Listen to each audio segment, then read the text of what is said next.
अस्सलाम वालेकुम दोस्तों, इमरान सुल्तान चैनल पर एक बार फिर से खैर मुकद्दम। आज की बड़ी खबर पीटीआई की जानिब से सुप्रीम कोर्ट के बाहर मीडिया से बात करते हुए चेयरमैन पे सिटर गौहर अली खान ने जुडिशल कमीशन के इजलास में शिरकत के बारे में वादिया शर्त रख दी।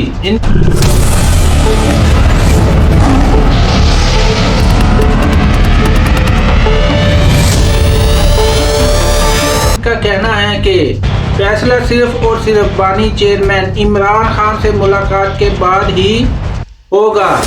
पीर सिटर गौहर का कहना था कि नई वफाती आईनी अदालत की तश्कील के बाद अब तक इमरान खान से मुलाकात नहीं हुई। मुलाकात के बाद ही आइंदा अमल तय किया जाएगा।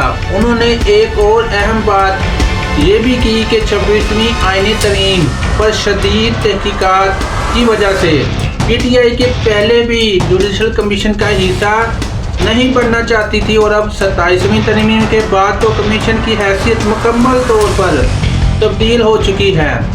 पीटीआई का मौक़िफ़ रहा है कि वो चाहती थी कि जो भी जज आए उसका तरीक़ेकार हिस्सा रहें और अपना मौक़िफ़ पेश करते और कर सकें, लेकिन मौजूदा हालात में ये फ़ैसला अब पार्टी की क़यादत मिलकर करेंगी।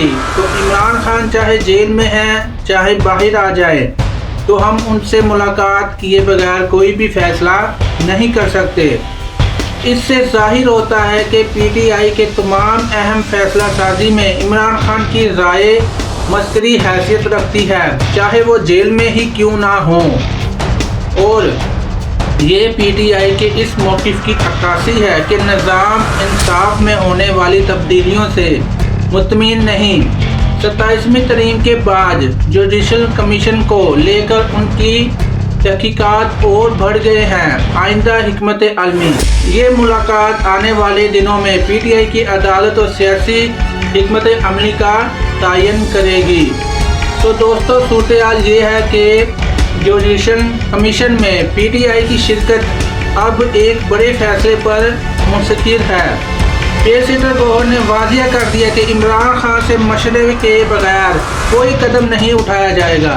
ये फैसला जाहिर करता है कि पीटीआई का इत्तेहाद नज़म व ज़ब्त के साथ अपने मौक़िफ़ रिकॉर्ड करवा रही है। आने वाले दिनों में ये मुलाकात हुई या होनी है तो पता चल जाएगा कि इंसाफ के निज़ाम में पार्टी का किरदार क्या होगा।